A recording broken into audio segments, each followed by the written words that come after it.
Well, Hello. here we are. Uh, this is LT. This is the I Care Too Much podcast. We've been away for a little bit, but we're getting back into it, and we're trying to bring you some good content. But this one's special. This is less of an episode. This is more of a keepsake. It's more of a recording for historical purposes.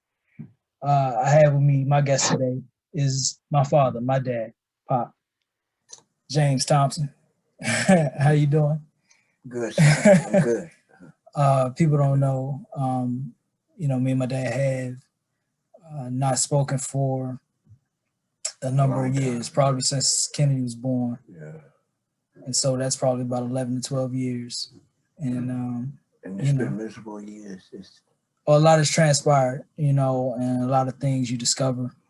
And we'll get to all of that. But the important thing is now that we have this time, I wanted to have this recording, something that I could look back at, because in a sense, I really don't know you. Yeah. I don't know much about you. I told you this, my grandfather passed in 2001, and he was the primary, male figure in my life for a long time. And, these are questions I wish I could get to ask him. Yeah.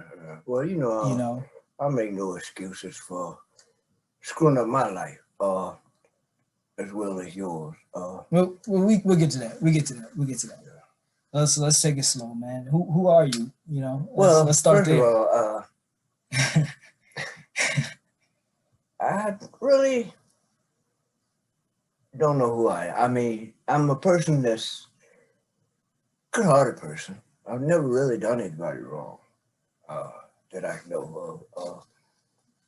I'm no angel, but I grew up, man, like South Carolina, Then I moved to Washington, where I started getting like militant.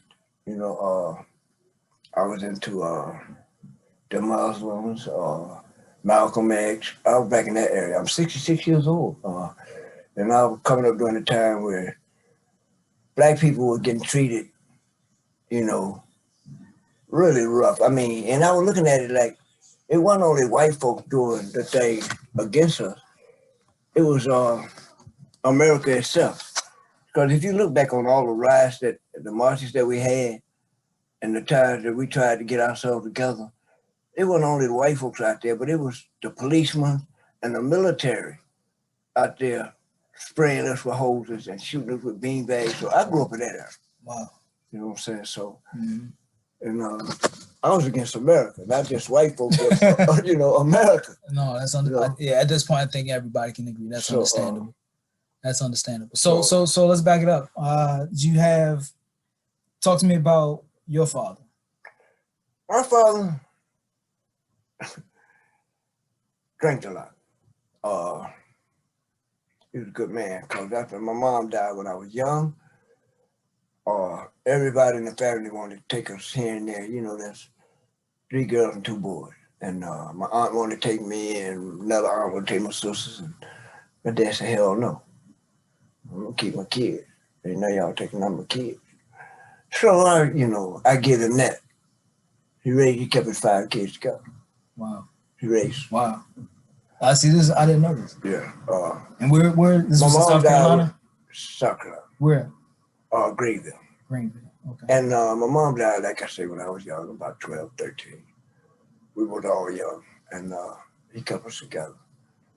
All except for me. I got in trouble. What'd you do? I was, at the age of 13, I was robbing people. I was going in people's homes and stuff, and these weren't no ordinary people. We was robbing senators. And, I was going to people's houses when they were asleep. And we would go home and watch it on the news. And what kept us going so long is that the policemen were looking for an adult who really, it was just 2 kids, me and another guy. And eventually we got caught. And they sent me away. They gave me an option. They told me either 5 years in jail or juvenile home or Job Corps. Of course, I took Job Corps. Right. They sent me to Kentucky. Kentucky. Louisville, Kentucky, yeah. And got to Kentucky. Maybe who I am, I got in trouble, fighting, carrying on. Escaped from Kentucky. And went to live with a prostitute. Went through that, you know. I would lay in closets and hear her get beat by her pimp. And come out the closet when she leaves. That's the kind of life I lived. When I was, you know. And Yeah. so they caught me and I went back to Kentucky. And they told me, we ain't gonna keep you here. We're gonna send your ass to Seattle. So they sent me to Seattle, Washington. So I lived in Seattle for a year and a half. And it was crazy up there. I got in trouble up there, of course. Then escaped and I left there and didn't go back. I escaped, you know, I left that motherfucker, man. I mean, I was that kind of person, you know, I was, I'd do something on impulse. You know, if that was something I wanted to do, I'll do it right then. You know, here I go. Whether it was right or wrong. Yeah. You know, so, Yeah. but that's what it was. And came back home to Maryland, came back here in Maryland. We wasn't in the South no more. I hadn't been around my brothers and sisters for a long time. Right. So they really didn't know me. How old were you then? When I came back to Maryland, left, when they was talking about locking me up, I left when I was about 13. When I came back, they seen me again, I was about 17. Okay. Okay. I had been to Canada. Yeah. I had been to Seattle. I had been around, you know, just hitchhiking and Making your way back. escaping and Yeah. meeting people, you know. Wow. And it was by the grace of God. And I'm going to tell you something, man. I'm 66 years old. And I haven't got a police record. I ain't got no stab wounds. I ain't got no cuts, you know what I mean?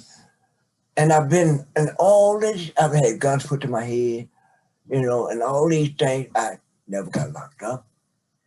Sold cocaine. I ain't got a police record. Yeah. All these things, I'm telling you to say this is because I used to say, I'm lucky. I'm so lucky I ain't get locked up. I'm so lucky this. I'm so lucky that. And it took me 50-something fucking years, excuse my language. Okay. It took me 50-some years to realize I wasn't lucky at all. I wasn't lucky. I was just blessed. The whole time I was blessed. And I'm saying I'm lucky. They say babies and fools. I ain't no such thing as luck, man. They say babies and fools. We blessed, right? Fool. I was the biggest fool that was, man. Yeah. I was no bigger fool. See, I was there was no bigger fool than me. And nobody realized it. You sound like you have a lot of regret. Well, so let's keep it let's keep it on the timeline. So you're 17, you're back in Maryland. Yeah, what's going on in this time period? I got picture for us. I got back home and got a great job. 78, 79. Okay. I'm working at a mental institution, training at a mental institution. I'm making money in 79 that motherfucker was making in 2000. Yeah. Yeah. I bring home big money every 2 weeks. You hear me? Okay. And I worked my way up to an 8. I worked with mentally patients for 10 years. You know, I had it good. I had everything. Everything. Met this woman, your mother. And she was a wonderful woman. I'm gonna tell you, God help the truth. Look, I've never met another woman. I never tried because I know I couldn't.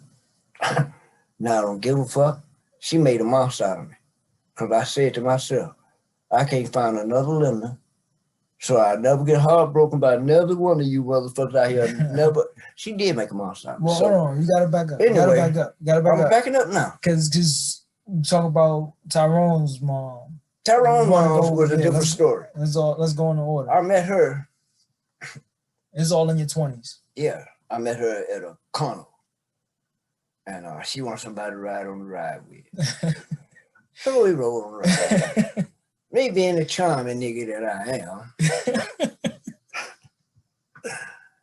am. But we got with her. And she was a beautiful black woman. She was black as night. I'm telling you, God, him too. I'm telling you, man, if she didn't open her eyes or open her mouth, you wouldn't even know she was in the room. That's how dark she was. But she had a mean streak. Lord have mercy. And you know, I can pride myself. I never hit a woman but once. And you know, I hated I done that, but I had to hit her, man. She'd have beat my ass. But she was that type of woman. That sounds volatile. But that sounds very tough. But I didn't ruin that marriage. I tried to make. Well, I didn't marry her. You know, Lamont was born, and I tried Tyrone. Tyrone. I'm sorry.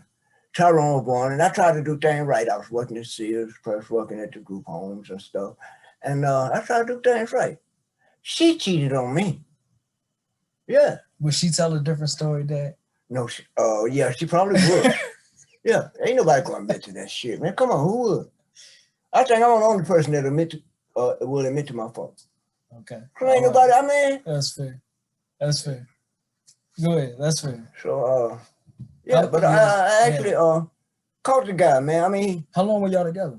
We were together for a while. I met her she was living on 14th and Monroe Street, Northeast. And we were together for a while, and we decided to move together.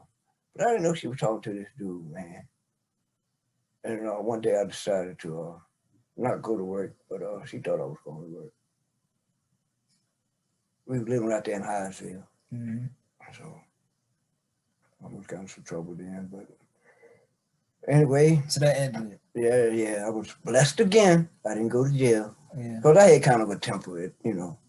I had kind of a temper. Because one time we were living there together, you know, and me and her got in an argument, and instead of putting my hands on her, I left, you know what I'm saying? Yeah. And we got back at the time, we was drinking them 48, you know. St. Ives. Yeah, and all that old crazy shit. Was drugs in the mix? No, well, at that time I was smoking weed. You know, snorting a little cane. I wasn't smoking at the time, but on my way back home, and I seen a dude peeping in my window, peeping Tom. I'm like, whoa. So I pulled all the beer out my bottle, grabbed the neck of it, tipped up behind me. I thought I'd killed him. So I go to the house and get on the phone and call my dad. I said, Dad, you remember Harold? Harold, yeah. So I called Dad in the house. I said, Dad, I think I killed somebody. He said, how the hell you killed somebody? I said, he was looking in my window, bedroom window. He said, you sure you killed him? I said, I don't know. He said, well, I'm coming over there. We killed that motherfucker. You didn't. So they came over. So before they got there, I said, man, I'm going to drag him over to the next apartment. So I grabbed him by the legs and drove him over to the next apartment, man, so they didn't think I did. And went to brush my place up, man. But I never did hear no more about it. And Yeah. Okay. So what age did you have Tyrone? I guess I was about 26, 27, I guess. 26, 27. I guess Tyrone's just in his 40s now. So, yeah. In DC, Maryland area. Yeah, DC. DC was my playground, you know. There's no city like DC. I'm going to tell you, God help true. Let me tell you. That was my playground. I love DC. God love. No, have mercy. God love. So, okay. I took a picture by the big chair. So this is the way my mother says it. My mother says that she was originally hanging out with Uncle Mike. Exactly. Michael. Tell me about this. How did y'all necessarily meet? And why did you? Well, she was hanging out with Mike, like she said. Her and Mike knew each other. How did they know each other, you know? I really don't know how they met. All I know is Mike kept coming home talking about, I know this girl named Linda, man, she really cool and this and that and that. Oh, yeah. Let me meet Linda. So was there some, are you the older brother? Yeah. Was there some older brother jealousy in there? You know, I just wanted to see what my brother was, you know, talking about. Raven. Really? So I met her and I was like, oh, yeah, wait a minute. So there was nothing to it, you know. You got to talk and talk. So a party came up one night, dude named Rodney. And his girl, him and his girl were doing a party. His girl wanted me. But I was there when I got there and seen Linda and her friend at the party. I was like, oh shit, she here? So I'm all on Linda. But his girl was all on me. I'm like, girl, go ahead, go mess with your man. So he gets mad at me. He comes at me and like, man, you mess with my girls. I don't want your goddamn girl. I'm trying to give it to you. You see that girl, well, Linda? That's what I'm trying to give you. Fuck your girl. She ugly. And me and him got to fight. So after we got to fight, I asked Linda, fuck that nigga, man. Can I walk you home? And I walked her home. And she was like, you got a little knot outside there. I don't worry about that shit. Let me talk to you. Because I don't beat the nigga's ass. So we go to her apartment and we talked, and that's how we met. Okay. And then so did you take her on a formal date? Did you court like her on We went out a few times, she said that y'all went dancing together. Man, look, I was a hell of a dancer. Hand dancing. Yeah, I wish I had your coordination. I was a hell of a dancer, man. But the fond memories I do have, and we'll talk about what the fond memories I do have is y'all just randomly, spontaneously get up and dance in the kitchen. Yeah. And so I had those memories, and I feel like that's a piece that what makes me me. And so we'll talk about that too. So okay, you start dating. Yeah. And, what's some memorable times with you and her when y'all were dating? Well, we went on and dated. Can you remember like some of the places y'all went or like some of the things y'all did? Yeah. Like I said, a lot of concerts. I was a concert fiend. Cap Center was my place. Cap Center. Yeah. That's DC history. That's old DC history. Yeah. We used to go to places like Taste of DC. We went there every year, every summer. Mm-hmm. Taste of DC, go down and hear the bands. Places like that. We go out, eat, different places. We just got to know each other, man. We became good friends. She was living with a girl named Yvonne Feast at the time. Her and Yvonne Feast was good friends and roommates. Yeah, roommate. Mm-hmm. She was another cutie pie. And actually, I met Yvonne before I met Linda. Okay. Yvonne came up here, and me, her. DC small that way. Huh? The DC just small that way. Yeah. Yeah. So that makes sense. And when Yvonne came up here from, I think LA, wasn't she, Kevin? I don't know. She came up here from LA, and we went to see the Average White Man. Me, Yvonne Feaster, Yvonne, and Rodney Cole. And I had a half ounce of Peruvian flake cocaine. Man, this is the 80s. Yeah. That's how I met Yvonne. So, but her and Linda was roommates at the time, but I didn't know Linda at the time. But when I met Linda, it was like, fuck you, Yvonne. Yeah. I mean, it was just a chemistry. Magnetism. Yeah. Okay. All right. And then so how long before I come along? Y'all talking and how long before I come along? It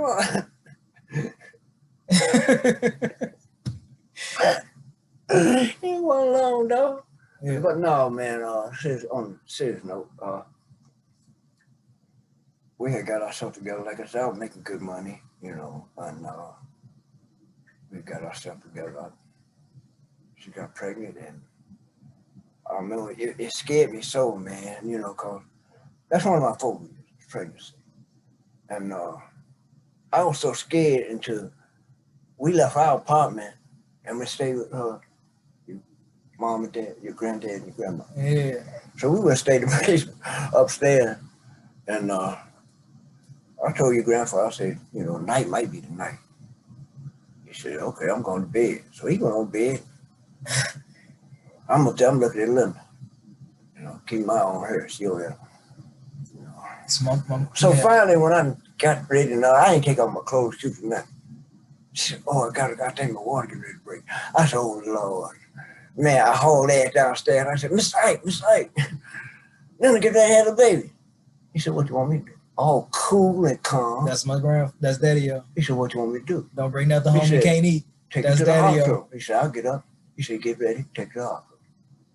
And I'm going crazy. I said, all right. I go outside, crank up my Toyota, man. Come back inside, see what Linda ready. She's standing there. looking at me go crazy. I grab a bag, goes out in the car, starts to drive off, realize I ain't got her, pull back up, go back upstairs. Come on, then, let's go. We get in the car, I'm holding ass, man. Let me tell you. How? She holding on. I'm holding ass. She said, oh, I think my water gonna break. I said, let me roll the window down. don't bring the water here. Roll the window down. There's something, man. Yeah. So we finally got to the hospital, man, and got you up there and they won't let me see you right away. And I didn't drink liquor at the time, really. I didn't. But my brother came up there. They came up later on. And I told Michael, go across the street to the liquor store and give me a fifth of Henderson. Not the hen dog. When the doctor came back downstairs, I was on the bench right there. Laid out. Yeah. But I need to get up there to see you, though, because they told me after hours, you know, you have to leave a certain time. Fuck that. I take the, where the cleaning people go. I take the elevator and go right up there to where he was. That's funny. Then used to ask Linda, we know Mr. Thompson in his hospital somewhere. Where he at? Where he at? Because I would get up there. They couldn't stop me from seeing you, man. Here's something I always want to ask you about. My mother says, before y'all moved back in with my grandmother, that y'all was staying at my Aunt Lowe's, your sister's house, right? But my mother thinks that your sisters didn't necessarily vibe with her immediately, and there was some kind of tension there that caused. That's why y'all moved back in with my grandma. I think that there was no tension. It was just that I'm crazy about my sister, and I showed my sisters a lot of attention. Flo, Carol, and like now, Yvonne. I'm gonna tell you, man, you fuck with Yvonne, you might well just go and pour acid on my motherfucking ass, man. You know, and I've been like that about my sisters ever since I was little. Absolutely. You know, and I think Linda felt that I leaned more towards my sisters than her. Okay. And you know, and that, but there was no tension there. Okay. I had to ask. I get both sides, and I'm connecting the dots, and it makes sense. All right. So I'm here. Take me back to grandma's uptown, pretty much. Oh, you came along and I was into basketball when you came along. I was basketball playing motherfucker every day. I mean, every chance I get to play basketball, that's what I want to do. Maybe your mom just come and watch me play. I mean, and you came along and when you turned 6 years old, I'll never forget, for your first 6 years, when you first turned 6 years old, we got you a Ninja Turtle cake. I bought you a baseball glove and a baseball. A hard ball, not no damn softball, a hard ball. And then taught you how to catch the ball. I mean, you got so good at catching the damn ball into it. And you were no more than 7 years old. Guys used to come in the neighborhood and see how fast they could throw it to you to see if you could miss it. And I used to like, this is amazing. Because I wasn't trying to get hit. Yeah, because I used to teach you. I realized I wasn't trying to get hit. I got hit once, Well, and I had to wear that baseball on my eye. I taught you to catch the ball. And after that, I decided I wasn't going to get hit no more. You sit up there going, I said, don't cry. I said, if you can't catch it, at least knock it down. I said, don't let it hit you. Yeah, so I put the glove in front of my face at least. But you got to stop knocking it down and but I was going to try to catch it at least. But you got so good at that shit, man. Yeah. So I thought you were going to be a baseball player. And it was, you know, it would hurt me because So when you say that, right? And so this is where we talk as gentlemen, as men. Now, when you say that, and to me, I resent it because I wasn't going to sign myself up for Little League at 7 years old. You know, as a parent now, I'm very intentional about putting my kids in so many different spaces and allowing them to experience things. And I know if they really want to do something, I know because I don't have to prompt them to do it. They want to gravitate to it like Kennedy does violin. You know, I'm trying to figure out what that is with Monroe. But there was that intention for me. I gotta take them to it. And so it's one thing to, you know, I know you're proud about it, And that's a story we always have, you know, because these are moments that we share throughout life. You know, but it just seemed like a missed opportunity. Mm. How you feel about it? I understand. It definitely was a missed opportunity. I mean, you know, it could have went so many different directions. You know what I'm saying? You could have been that. You could have been that baseball player. You know what I'm saying? So, Like I and said, you and know, I would have been happy with that, even though I was in such love with basketball, and I wanted so bad to have a son to play basketball. You know what I'm saying? But if you played baseball, then I'd have been happy with that. He played sport. right. You know what I'm saying? So, but So yeah, that's where we are.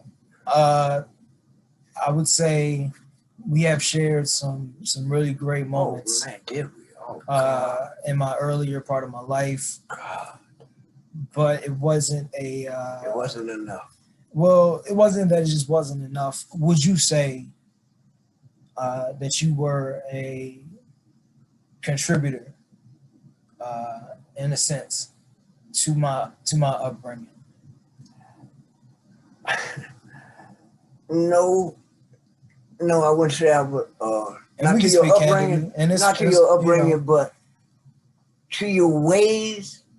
I'm To your ways. I am a lot like you. Then I'm a lot like you. I'm contribute to that. That's my you.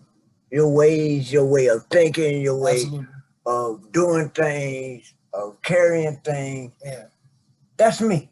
Yeah. Yeah. But your upbringing, I owe all that to you. You know, I mean, My mom. I owe your mother.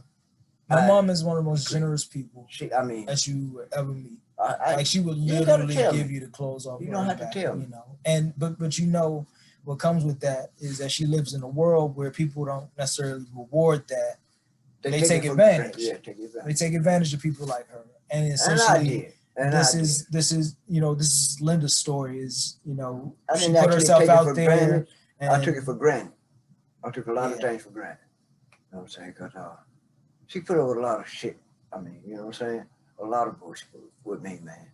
You know, I'm hanging out with guys, you know, in Parliament band and hanging out with George Clinton, and I'm meeting people like I remember meeting Fire, Mr. Clinton. I remember meeting George and at Unlowe's. I walk in and this big guy is eating dinner at Unlowe's, and this is George Clinton. I remember that. At the time, you know, I was getting high with celebrities, you know what I'm saying? But in reality, I'm a nobody, you know what I'm saying? Don't nobody know my name, but they know these people, you know what I'm saying? But here I am sitting there passing a joint with them. That's very self-aware. You know, that's very self-aware. Yeah. And if I tell people the story of my life, you wouldn't believe it, but and that's why, you know, don't bother me. Whether you believe it or not, but you know. I remember, so at one point in time we stayed in apartments right across the DC line over there chilling. Tell me about that time. I was probably two years old. I was a little older than that because I had my 6th birthday there. Chilling, things started going kind of right. I started dealing cocaine. I had a good job. I always had a great job, working with mental institutions and group homes. But I started dealing cocaine out of Baltimore, bringing it back to DC, making pretty good money. I pride myself in keeping it here from your mom. That's one thing I didn't, you know. And once I started making a little money, started indulging, you know. But at the time, it was no more than snorting cocaine. You know, back in the 80s. It wasn't rocked up yet. Yeah, back in the 80s. You know, I'm making money and snorting. I'm born in 84. Pardon, yeah. Yeah. So, after that,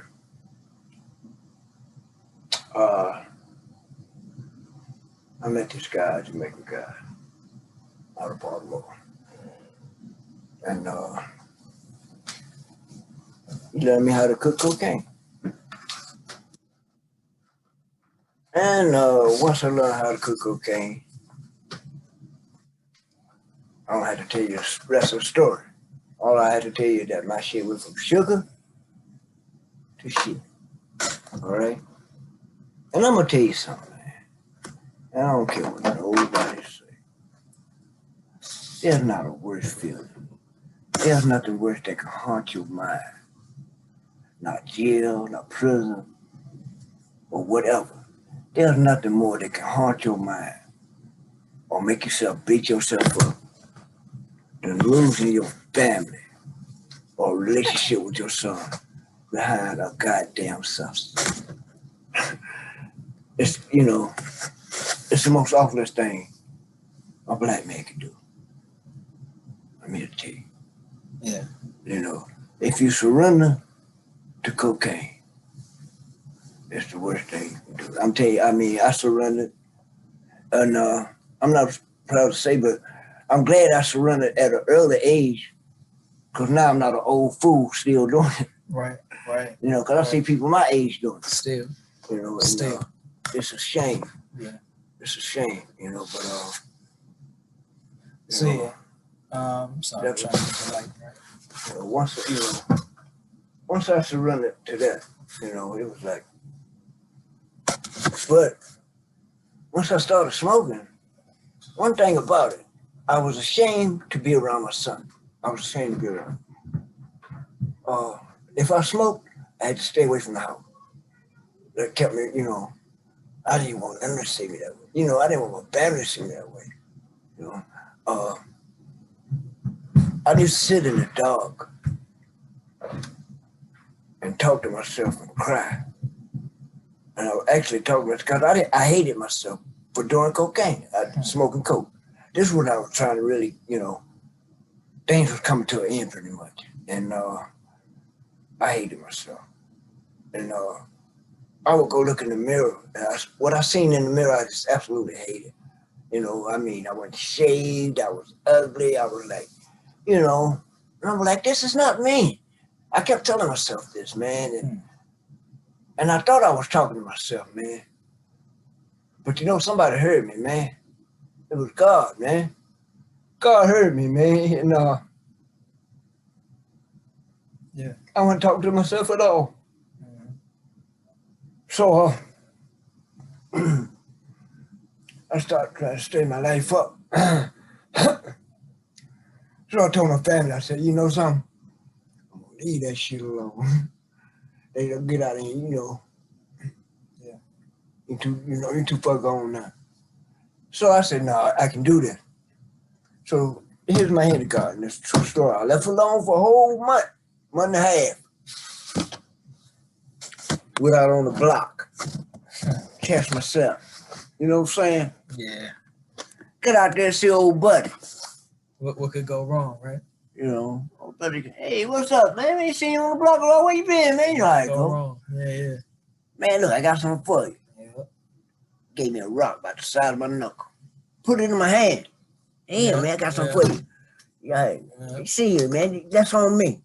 That's how You know something, man? I grabbed it. I had it in my hand. My hand started shaking. 1,000 thoughts went through my head.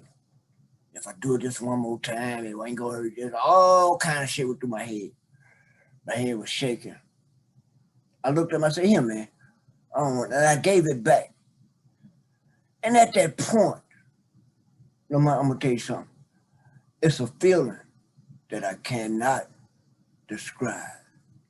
I actually felt, man, I had done something in my life. Right. When I gave him that goddamn rock back, I actually felt that I'd done something right in my life. Yeah. I had a smile on my face that day, man. I looked like the fucking Joker. I walked by people and it looked like I was looking down on them. I felt I was that tall. I felt good about myself because I gave him that rock back. And I didn't fuck with it no more. Until one day, it was about maybe a year later, George Clinton had a concert Oh man, Parliament. at a Capitol Center. Yeah. So at the Capitol Center, we left. He had the whole top floor of the Sheraton Hotel, Sheraton. So we up there partying. The Giants was in town that time. I met Lawrence Taylor, all of them, man. We up there, we I know partying, that's your boy. snorting cocaine, they You getting still got high. that jersey? No, Oh man. you know, we smoking weed and everything. So I'm through. I'm tired. I ain't doing no cocaine. I'm smoking weed, but I'm through with the coke now. So I go to get me a room. I'm tired. I'm gonna, get one of these rooms. George got the whole hotel, so he get me in the room you want. I went and got me the room. Went in there, chill for a minute. So at the concert, it was this girl there. She was about 25. I'm gonna tell you, she had a body to die for. Beautiful. And I knew everybody in the band. She was a groupie. I knew everybody in the band I had. Even women wanted this girl. That's how bad she was. Mm-hmm. So when I went with her, I know she ain't, man, I ain't trying to say nothing to her, but she went with me. So when I go to this room, I hear a knock on the door. Open the door, man, and who was standing there? Her. This little black dress on, she looked like a baby doll. I'm like, no. She comes in the room. We went in the conversation 30 minutes before she said, let's get her up. Now, remind you, I ain't It's just a matter of the times. It was the time. I ain't smoked. Now, remind you, I haven't smoked in. It's the cool new thing to do. Yeah. So I ain't smoked in 2 or 3 years now. I'm done with this bullshit. Yeah. But looking at her and them fat legs and shit, Temptation. that's temptation now. That's the devil sent that beautiful motherfucker, and that's how the devil sends shit at you, man. You know what you like. So I decided, I said, yeah, let's do it. I took a hit with it, like Mary Berry. God damn, Lamont, I caught a headache so bad, I thought I was going to have to go to the hospital. Man. I knew right then I couldn't go back. I said, Lord, you ain't got to tell me twice. That's interesting. And I haven't done it, man. I've never, so I feel like I'm the only square because I've never, so long time ago, OG on Kennedy Street told me don't trust nothing white. And this is nothing against my white viewers. But OG told me don't trust nothing white. He said, cocaine. I'm going to tell you, man. Any of that other things, he said don't trust nothing white. He said even sugar and salt kill your black ass. And I pretty much live by that cocaine, a little bit of that philosophy. That cocaine took everything I had. My wife, my son, my car, my home. It took everything. And to this day, I'm dying from cancer. I might not live tomorrow. But I'll tell you one damn thing. I don't take no drugs. And it's part of the reason why we're doing this too. I don't take no drugs. Part of the reason why I wanted to do this. Okay. I remember at one point, I don't know how old I was, man, maybe like 12, 13. I'm at my grandparents' house and I hear something at the mail slide. And I guess you would drop like some money in the mail slide. But you ain't knocking the door now. You just dropped in the mail slot. That kind of kept going. But I remember that. And I remember like I couldn't get to the key quick enough to like, get to you, wave you down. You was damn near full time by the time I got that door open. When you're going you remember through that things, though? You remember that day? Yeah. When you're going through things in a drug stage of mind, and you really don't want to be there, and you think it's thought, because I'm going to tell you, man, your mind is a terrible thing, man. You just, I could talk myself out of depression. You know what I'm saying? But when you're in a drug state of mind, and you trying to, I say, get back, it brings out all kind of things like shame. You was dealing with yourself. Yeah. It makes you deal with it makes you deal with yourself. Yeah. Once you can't deal with yourself, then it's got good to anybody else around you ain't getting back. See, this is the conversations I definitely want to have with you, man, because it's things that stick out. There's great memories too. We always you tell the same. You know you're an old man. You tell the same 3 to 4 stories every time we together. And so, we gotta talk about the good memories too. There were times in our lives, in my life, that I can point back to, and I say I had fun with my dad. Like the time we were in the parade, I think I was maybe a 5th or 6th grade at the time. And we got clown outfits. Yeah. We were in a parade as clowns. We were asked to be clowns, part of the clown parade. Yeah, I remember. Where was that? It was in Tacoma? Or where was it? We was downtown actually. It was downtown? Yeah, it was around the Shaw neighborhood. Okay, Shaw area. Okay. And maybe was that Georgia Avenue Day? It wasn't Georgia Avenue Day. no, it wasn't Georgia. Either way. But I know We were dressed up as big clowns. old long clown shoes on. Shout out to Fonzie's. That was my homeboy's dad. Fonzie's was on 2nd and Kennedy, and that's who supplied the clown outfits for us. Yeah, I got tired of walking in big shoes. We wore big floppy shoes, and there red was a nose, truck everything. in front of us. I said, well, Lamar, look, let's jump on the back of the truck, man, because we can wave at the people from the back of the Yeah. truck. Those big floppy shoes were not comfortable. It was sweet. And then I remember us being in a magic show. I did a lot of magic. I remember you making me a part of that magic show because to this day I still know how to stick the needle through the balloon because of you. But I used to make things disappear. When my mom died, and they sent me away to Kentucky, and I got into magic. Well, I was always fascinated by magic when I was a kid. Instead of getting toys for Christmas, I would get magic books. And when I was in Kentucky, the way I survived, I would go to crippled children hospitals and stuff and do magic shows for like 30 minutes, 40 minutes, an hour. Yeah. And get paid. And that's how, I remember this one was like outside, I guess the company we were working for had a retreat maybe.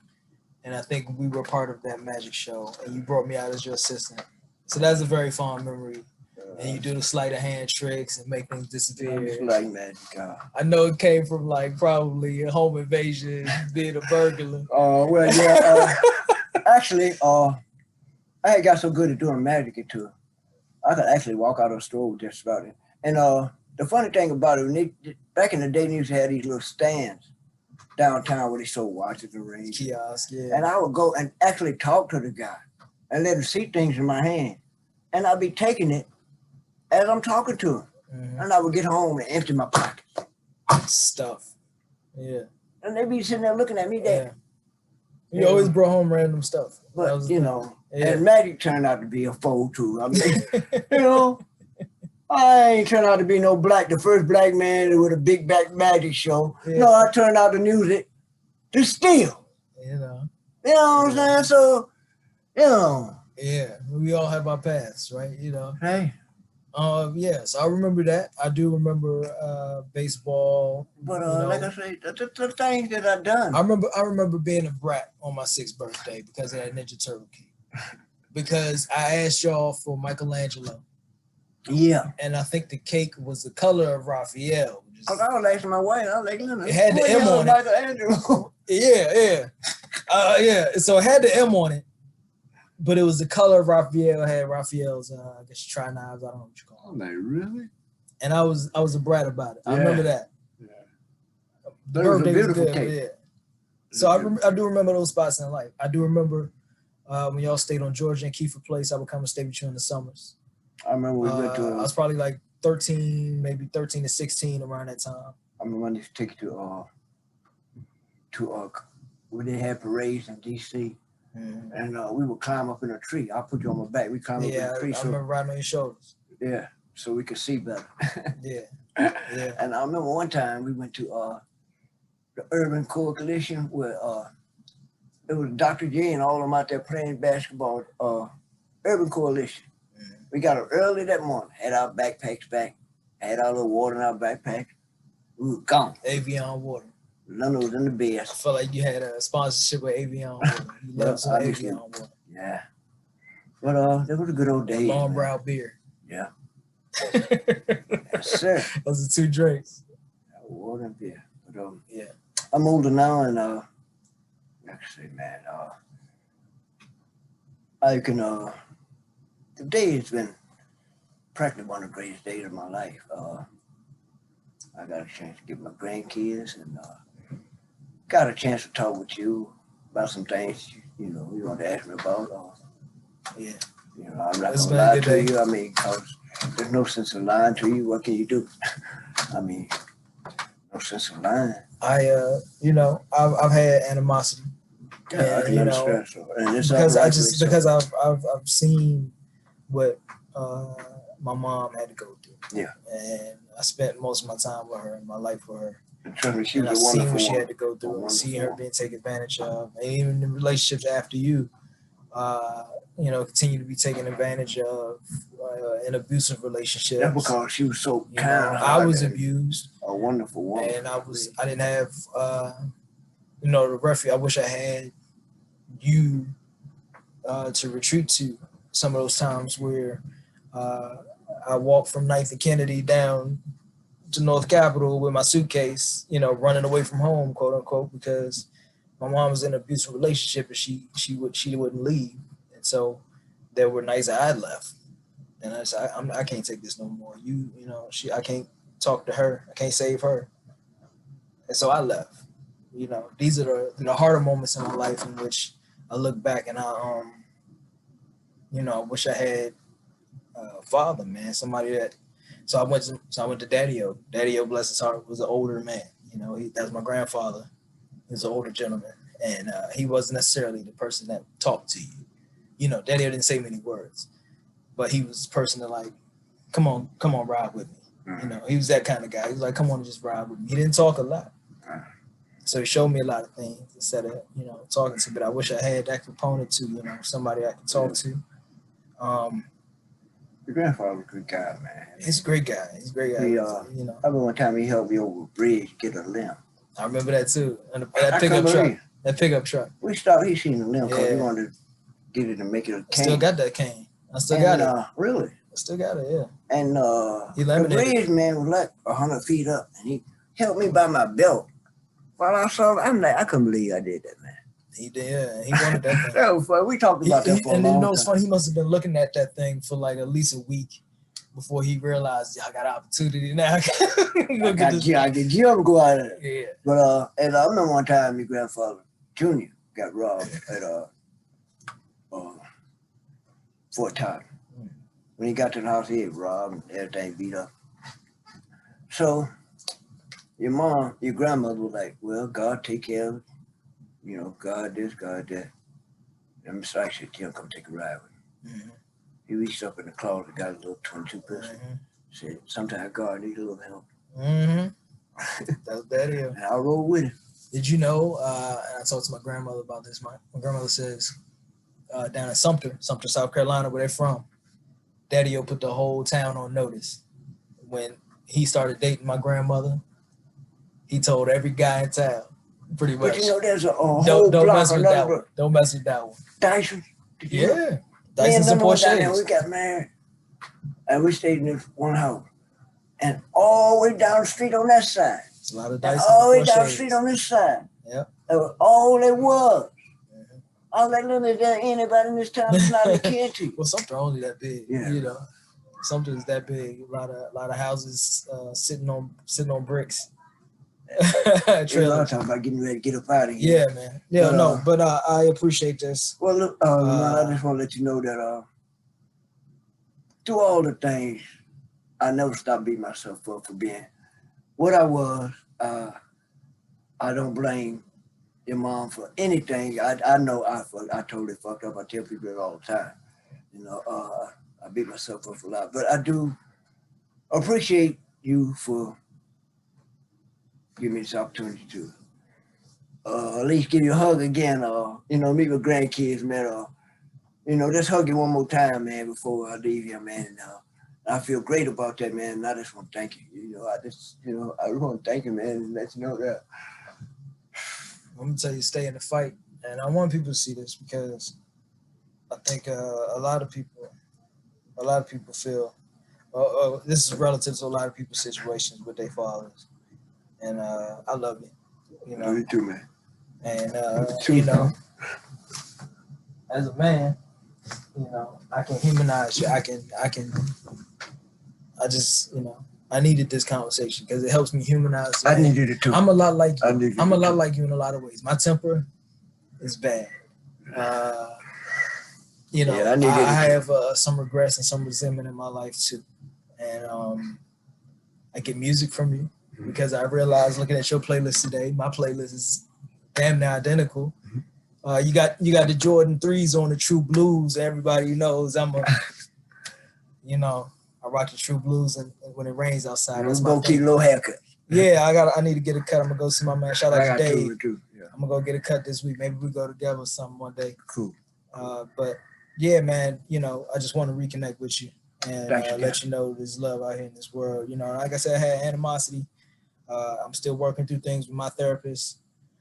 But as a grown man with kids and a family now, this definitely feels like a weight that I can get off my shoulders. I'm glad to have this recording as well. Something that we can keep and look back at. I'm gonna publish this. If I have your blessing, I'm gonna go ahead and publish this. It's fine. Yeah, man. This is the I Care Too Much podcast. It's my dad, James Thompson. Pleasure. And we out, man. Peace.